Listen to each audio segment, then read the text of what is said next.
I woke up inside a trashy romance novel, and my assigned role was homeless person. Before I could even properly wallow in my new, rock-bottom reality, a platinum credit card landed in my lap. I don't want your money. Do you think you could just buy me? The main characters were screaming at each other, a classic lover's quarrel playing out on a New York City sidewalk. I couldn't get a word in edgewise. Finally, the girl, Hannah, stormed off, leaving the guy fuming. I timidly switched on my phone's voice recorder, then cleared my throat. So, you still want this car back? If not, I'll gladly take it off your hands. The guy, Julian Croft, shot me an annoyed glare. It's yours. I scrambled after him. The pin? Please? Thank you. To my surprise, he was actually a decent guy about it, rattling off a string of numbers without breaking stride. I wanted to ask what the balance was, but he was already climbing into the back of a Blacktown car that sped away from a curb. So, I found the nearest ATM and typed in the code. I counted the zeros. 6 figures. $500,000. I immediately withdrew 10 grand.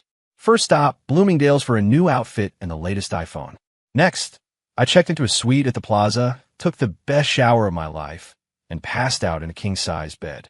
When I woke up, I just stared at the platinum card on the nightstand. A few hours ago, I was just another recent college graduate with a useless degree and zero job prospects. I'd spent last night hate scrolling through a novel I'd found online, and the next thing I knew, I was here. The worst part? I found the book so mind-numbingly stupid that I'd only read the summary in the comment section. The reviews were a minefield of warnings. Don't bother. The male lead is a possessive idiot whose entire personality is being obsessed with the girl. The female lead is the most infuriating drama queen I've ever read. It's almost impressive. Spoiler. In the end, the guy gives up his billion-dollar company to live a simple life with her on a farm. Seriously? Like farming is that easy? Who in their right mind would give up wealth and power to go suffer in a field? I'd immediately closed the tab. And because of that, I'd missed all the actual plot details. A gnawing hunger pulled me out of my thoughts. Time to find some food. I stepped out of the hotel, and of course, who do I see walking down the street? Hannah, the female lead, arm in arm with some other handsome guy. I vaguely remembered the book's tags mentioning a love triangle and some pretty aggressive persuasion tactics from the main guy. So, was Julian the cuckolded husband in this scenario? And proud of it? Before I could finish that thought, Julian Croft himself strode past me, his long legs eating up the pavement. Then he stopped. He shoved his phone in my face. The screen showed a picture of Hannah, looking all innocent and sweet. Have you seen her? I sucked in a breath. All my hunger vanished. He must have mistaken my silence for reluctance. $100,000, he said, his voice clipped. Tell me where she went. My eyes lit up. I fumbled for my phone, pulling on my Venmo QR code. Scam me. Thanks. Julian blinked, surprised for a second, but he didn't hesitate. The moment the notification popped up, I pointed to the hotel I'd just left. They went into a suite up there about 3 minutes ago. You can probably still catch them before. I didn't even get to finish. He was already storming toward the entrance, hammering on a door down the hall. Hannah Miller, open this door. I know you're in there. I leaned against my own doorframe, ready to enjoy the show. But before the drama could really kick off, Julian's assistant came sprinting down the hall, clutching a file. Mr. Croft, the deal went through. The contract is for $100 million. Sir, do you want to sign? In between banging on the door, Julian grabbed a pen and scrawled a messy, powerful signature on the document. Let Director Stevens handle the execution. Go find him and get the rest of this sorted out. The assistant, clearly used to this, nodded and scurried away. Just then, the door creaked open.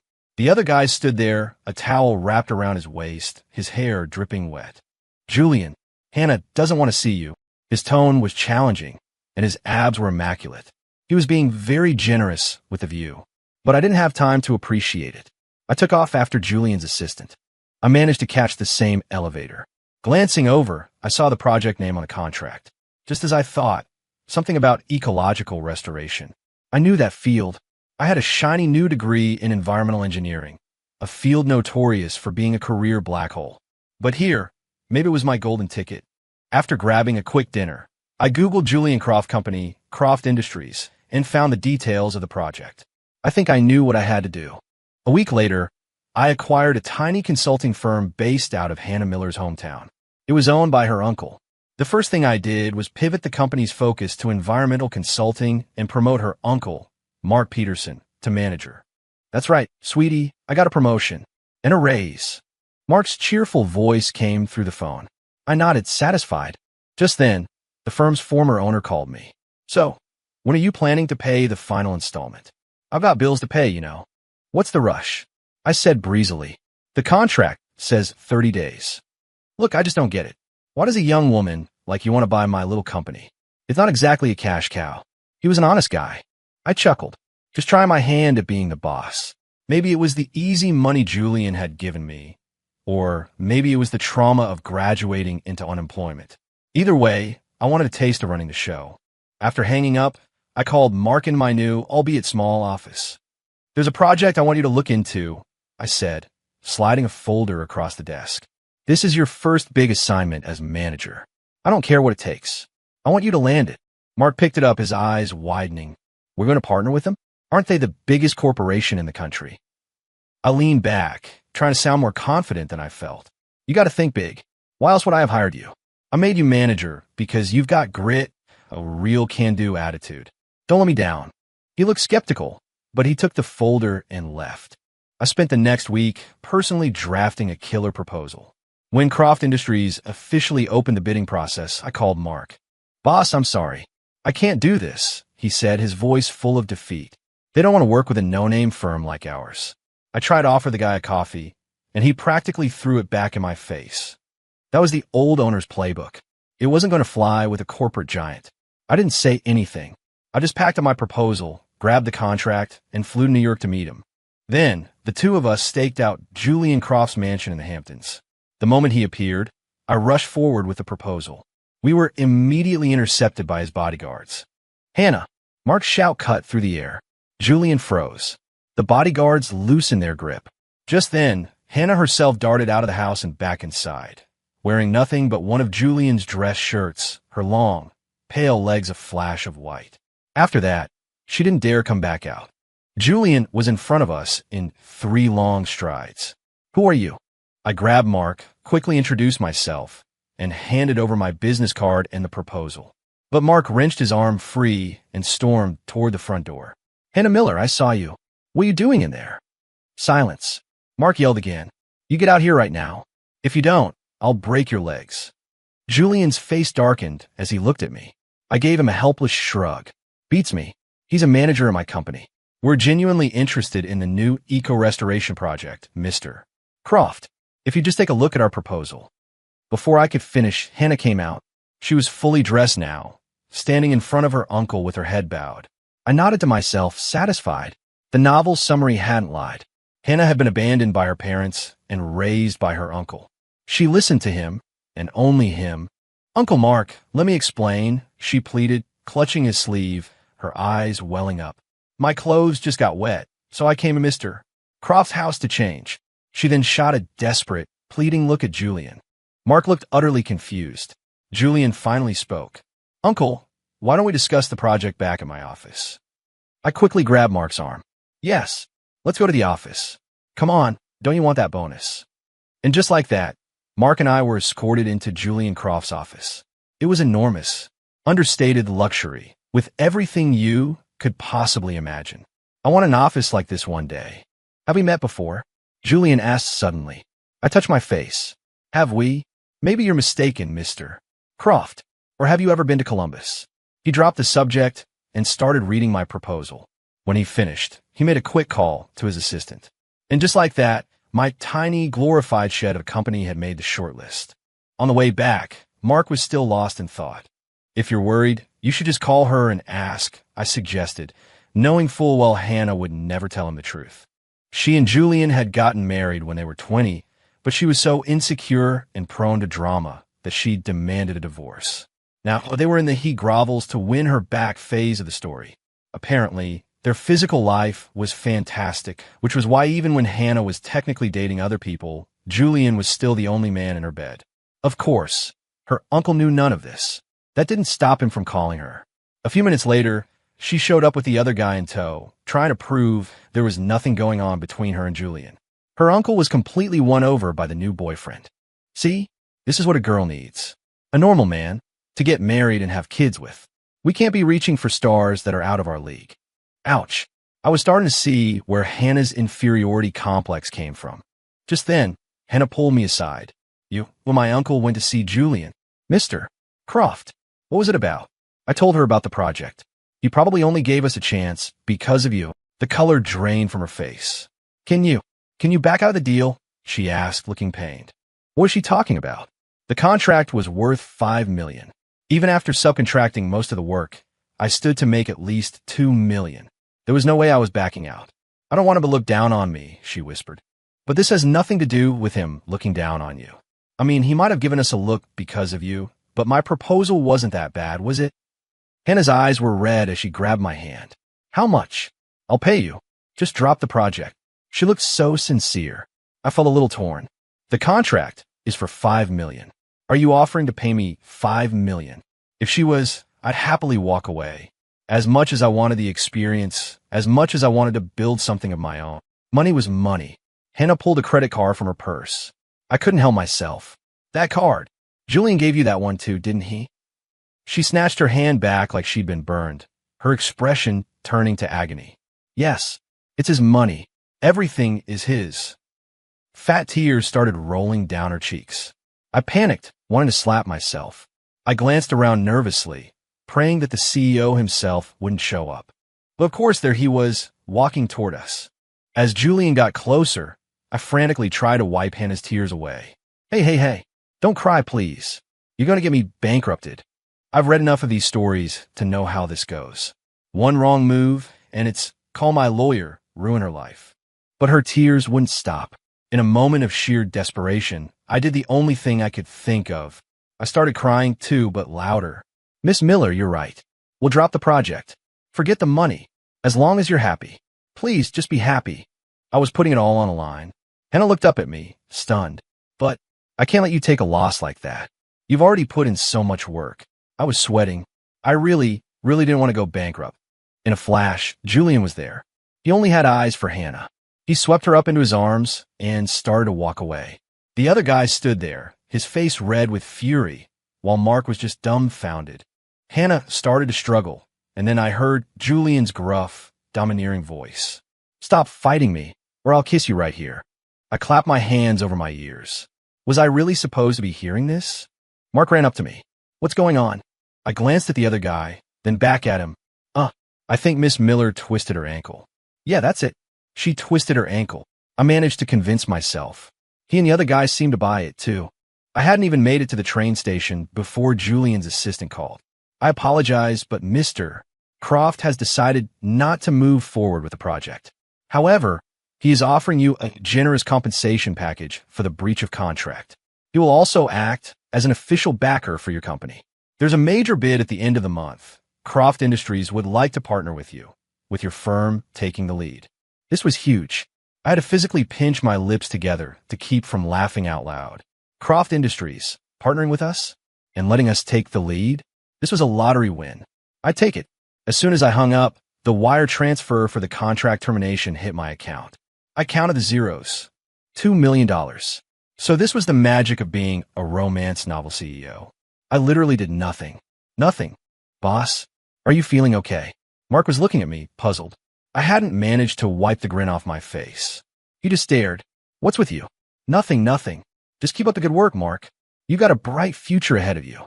I ducked into the nearest restroom and let myself laugh for 3 solid minutes. After composing myself, I called the project manager at Croft Industries. He'd clearly already been briefed, and the conversation went smoothly. Finally, he asked hesitantly, if you don't mind my asking, what is your relationship with Mr. Croft? I glanced over at Mark. No special relationship, I said coolly. I guess my proposal was just that good. The manager coughed. To be honest, your proposal. Well, never mind. I'll have someone on my team revise it for you. As for the other thing, if you don't want to say, that's fine.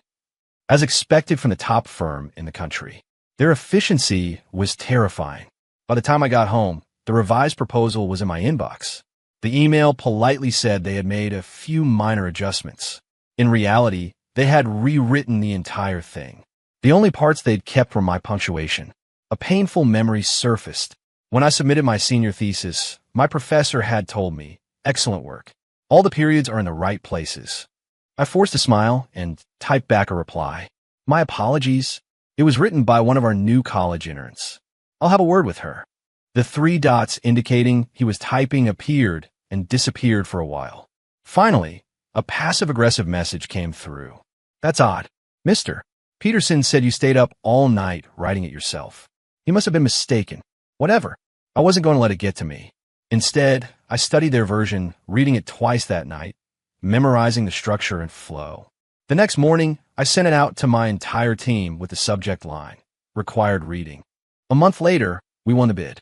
Riding on the coattails of Croft Industries, we landed several more projects. I hired a few grad students from Columbia and poached some experienced senior engineers with hefty salaries. The company started running like a well-oiled machine, and profits were climbing steadily. One day, Mark hovered around my office for a while before finally speaking up. "Boss, is there anything you need me to do?" I'd almost forgotten about him. He wasn't from a relevant field and had no experience, so he couldn't really manage the new hires. But I couldn't just sideline him. Based on my extensive knowledge of romance novels, you had to keep everyone close to the female lead happy. Project sourcing. "Mark, I want you to head up business development. I think you've got a real knack for it." "Really? What kind of projects?" "Just tell me what to do, boss." His eyes lit up. "Start with the West Coast. Let's expand our business out there. From now on, that market is all yours." Mark agreed without a second thought. I didn't expect him to cause a major incident almost as soon as he landed. Julian Croft, having somehow found my personal number, called me. "Mark Peterson works for you, doesn't he? Didn't I give you enough business? Is it not enough?"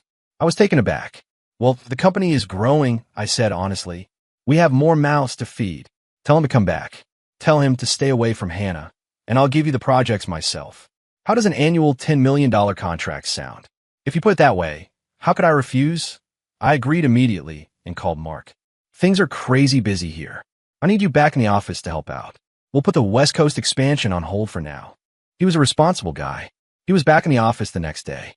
I thought for a moment, then said, "The company wants to invest in you. We've signed you up for an executive training program. When you come back, you can train the rest of the team. Think of it this way. You're not just learning for yourself, you're learning for all of us. We're just too swamped with projects to go. Don't worry, your salary is safe, and we'll give you a $300 per diem." The moment he heard per diem, he agreed.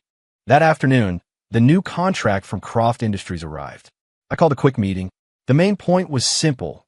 We were going to use this opportunity to hone our skills. Quality above all else. Year-end bonuses would be tied to project performance. The more you contribute, the more you earn.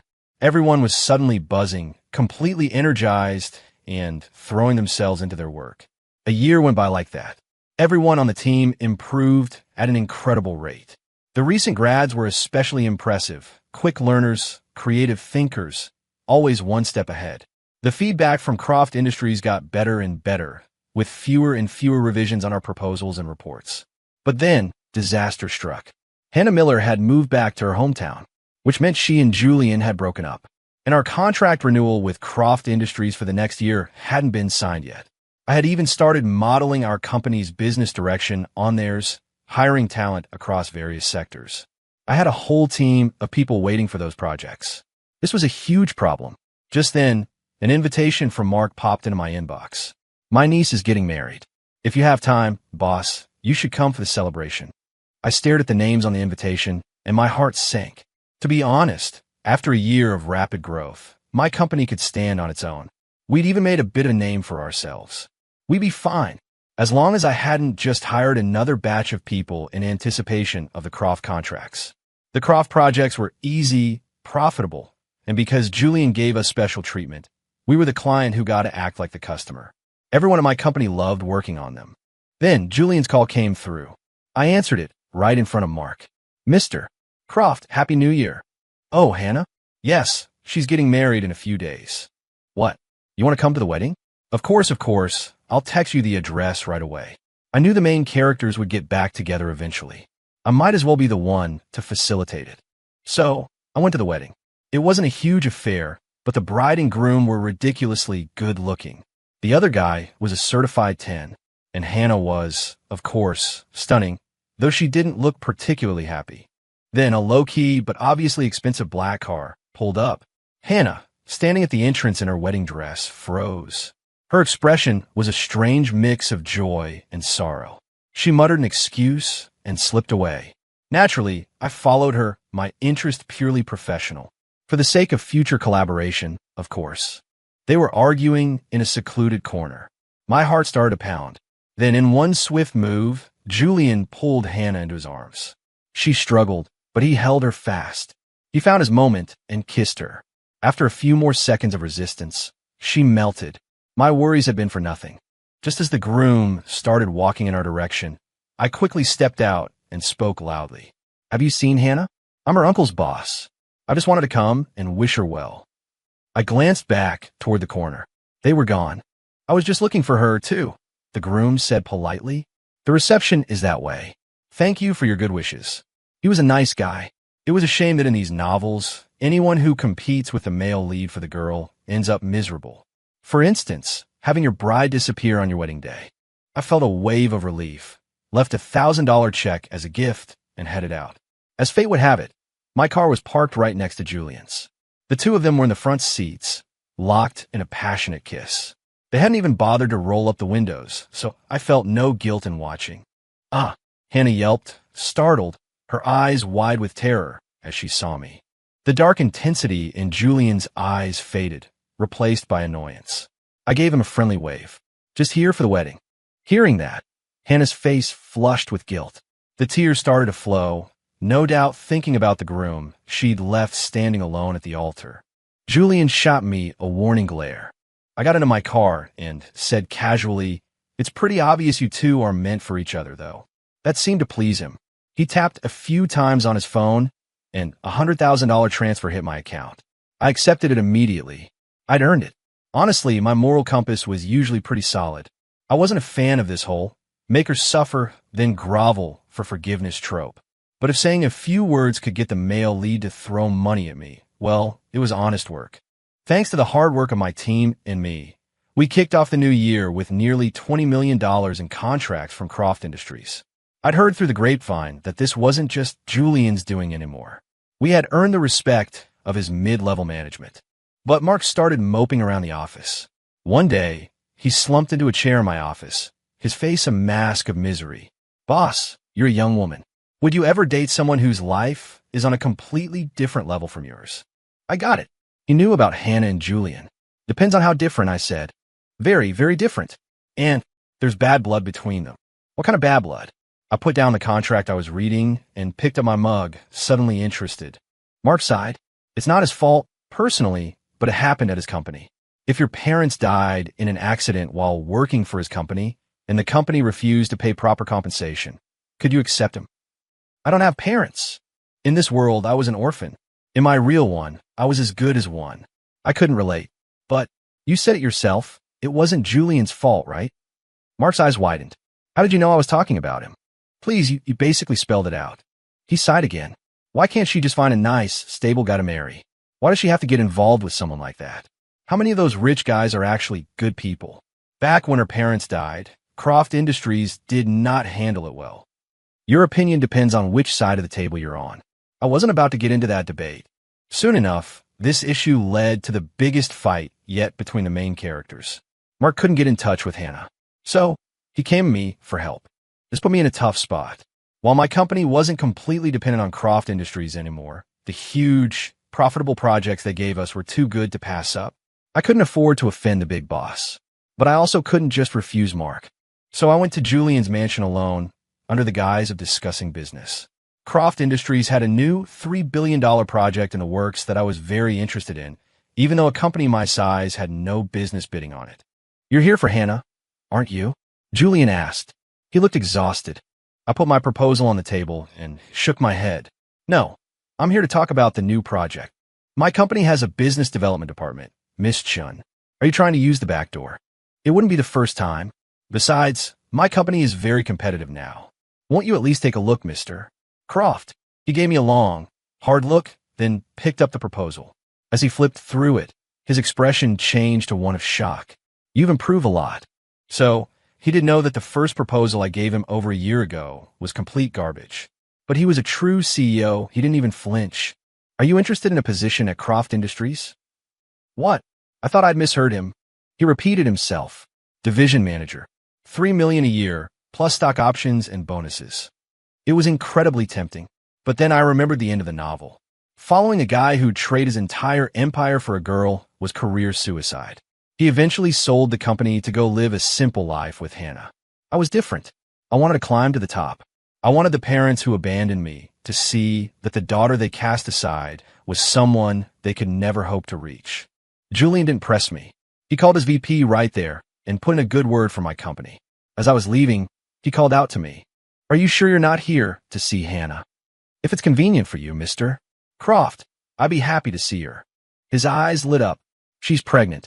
If you can convince her to keep the baby, I'll give you 3% of my shares in Croft Industries. So impulsive, but I loved it. I would gladly accept those shares. The moment the bedroom door opened, a pillow flew at my head. If you really want to hurt him, you should use that vase, not a fluffy pillow. Hannah looked even worse than Julian. The beauty was gone, replaced by a pale, drawn face. What are you doing here? If you're here to plead his case, you can leave. She subconsciously covered her stomach. I knew it. There was no way the female lead would ever get rid of the male lead's baby. She was just being dramatic. Your uncle asked me to come. Her eyes immediately reddened, and tears began to fall. I sat down beside her on the bed and touched the bowl of soup on the nightstand. It was still warm. You should eat something. We can talk after you've had some food. I have nothing to say to you. Your uncle has a message for you. She paused, then started eating. Outside the door, I could practically feel the so let out a sigh of relief. My phone buzzed. It was a text from Julian. Thank you. I wanted to reply, don't mention it. I'm just doing it for the shares. But a second later, a transfer notification popped up. CEOs. So practical. They really understood the art of persuasion. Hannah finished the whole bowl of soup. I told her, your uncle wants you to live well and take care of yourself. She looked touched. He's not mad at me. For what? For being with a man like him. I gave her a strange look. It wasn't like she'd just gotten together with Julian. And it wasn't like she didn't know her uncle. She knew he would disapprove, and she defied him anyway. So why all the agony now? I didn't get it, but I respected the drama. He might not be happy about it, but he definitely wants his niece to be happy. He told me about your parents, but that was a generation ago. If it bothers you that much, just make Julian leave Croft Industries. I thought my solution was perfect. We could fast forward to the ending. But Hannah refused. I can't do that to him. It wouldn't be fair. Then she started to cry again. This baby should have never happened. How could I be having his child? Seriously? What had she been doing before this? A guy as rich as Julian could definitely afford condoms. Of course, I didn't say that out loud. I was afraid Hannah would shatter, and Julian would tear me to pieces.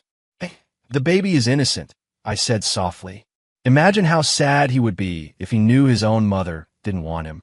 Hannah froze, looking at me with her red-rimmed eyes. I sighed. Look at me. My mother never wanted me.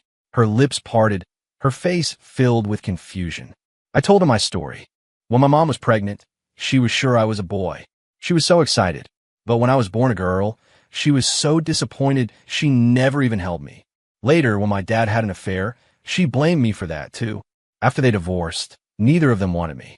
Every kid wants to be wanted by their parents, to be loved by them, right? Suddenly, Hannah threw her arms around me, catching me completely off guard. I struggled for a second, then just let her hug me. I'll be a good mother to him, she said, her voice soft but firm. I'll look forward to his arrival. In that moment, I actually kind of liked this girl. And when I walked out of the mansion and received another wire transfer from Julian, I liked her even more. The partnership with Croft Industries went off without a hitch. But after that day, I never saw Julian or Hannah again. After leaving the mansion, I had a strange dream. I saw someone sitting at a computer, cursing in frustration. Who the hell is this character? She's messing up my entire plot. This isn't what I wrote at all. Why would the female lead want to keep the baby? She was supposed to take a pill, then the male lead would get furious and lock her up, and they would hurt each other. Ugh, why can't I edit this anymore? I have to stop this woman from interfering. I was almost certain that person was the author of the novel. After her forceful intervention, It felt like an invisible wall had gone up between me and the main characters. But it didn't stop my company from thriving. 3 years later, I was in Hong Kong for our IPO ceremony. On the same day, Mark Peterson handed me his resignation letter. "Thank you for everything these past few years, boss. My skills are limited, and I don't think I'm qualified to be the vice president anymore." I didn't take the letter. Why? "I'm planning to take Hannah abroad for a while, to rest." I was surprised. Mark gave a bitter smile. "I told you, two people from such different worlds can't be together. Julian and his secretary. Never mind. It's a family matter." I approved his resignation, but left his shares untouched. "The annual dividends will still be deposited into your account." He was shocked and bowed deeply. I smiled and said it was the least I could do. If it hadn't been for Hannah and her drama, I never would have gotten to where I am today. Of course, I had also worked my ass off. By now, my company no longer needed handouts from Julian. We could even be picky about which Croft Industries projects we took on. Not long after Mark left, Julian showed up. He looked more disheveled than ever, with a scruffy beard and a haggard expression. "Do you know where they went? I can give you any project you want. Pick one, and Croft Industries will give you its full support." His voice was raspy, and his eyes were locked on me. I took a slow sip of my coffee. "I heard they went abroad, but I don't know where." "Mr. Croft, maybe you should focus on your business. Croft Industries is currently—" He didn't let me finish. He shot up from his chair and left. Before he walked out, he repeated that I could have any project I wanted, but I didn't need them anymore. At the next major industry bid, my company beat Croft Industries. A flicker of shock finally crossed Julian's distracted face. It seemed he hadn't realized that while he was busy with his romantic drama, several new companies had risen in the city, and ours was the most formidable. In a way, I had him to thank. Most of my senior staff had learned the ropes working on his projects. I thought this would be a wake-up call for him, but instead, he rushed straight to the airport. "Mr. Croft has lost his mind," one of his top managers complained to a colleague. "Leaving the country at a time like this. Does he not know the company is in chaos?" I had a pretty good idea of what he was doing. Sure enough, it was all over the news the next day. A lavish public proposal in Washington, D.C. His face projected on a giant screen, kneeling on one knee, his expression full of love. Back home, Croft Industries' stock price plummeted. I bought some at just the right moment. Julian and Hannah cleared up their misunderstanding, and she returned to the country with him. Mark came to see me, asking for his old job back. I turned him down. "I'm sorry, that position has been filled." He was the reason my company had landed its first big break. As long as he hadn't quit, I would have never fired him. But since he chose to leave, I had no reason to keep someone on the payroll who no longer contributed. The annual dividends were his severance. No sooner had I dealt with Mark than Julian was on the phone. He wanted to partner on a new project, but the proposal he sent over was a mess. He hadn't improved at all over the years. I had my VP handle it. The proposal came back completely rewritten. Julian was not happy. "If you don't want to work with us, just say so. Since when do you beat around the bush, Chloe?" He hung up before I could explain. I sighed, but didn't bother calling back. I just bought more Croft Industries stock when the time was right, because next month was the novel's finale. That's when Julian would sell all his shares and go live a quiet life with Hannah. When that day came, I was sitting across the negotiation table from him. He stared at me for a long time, his face grim. "This was your plan all along, wasn't it?" I shook my head. In the beginning, I was just trying to survive. Then I wanted to build something, and as the company grew, I had no choice but to keep moving forward. It was a natural progression. "I'm offering you a fair price," I said. "You only need to sell me a portion of your shares. You'll still have a seat on the board." It was a tempting offer. He had built Croft Industries from the ground up. He was deeply attached to it. If he hadn't been so distracted by his love life, he wouldn't be in this position. And selling to me was better than selling to his ambitious, backstabbing cousin. In the end, he agreed.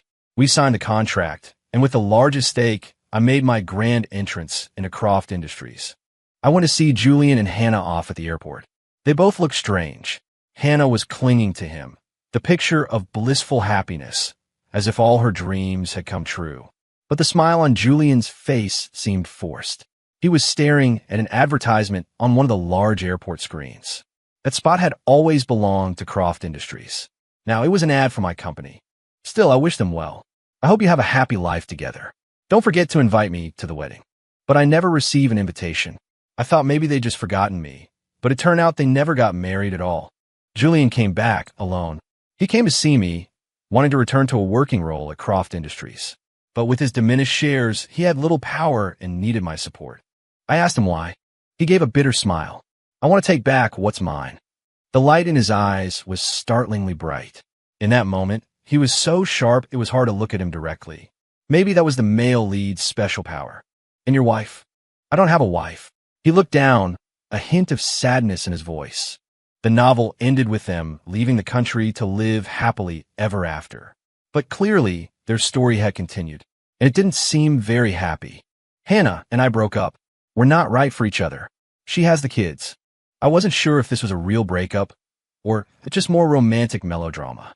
Then I heard from a friend abroad that Hannah had fallen for someone else. A man who was just like the old Julian, ambitious, intense, and overbearing. The cycle of obsessive love was starting all over again for her. And Julian, with only his money left, had been relegated to the role of the sad ex-boyfriend.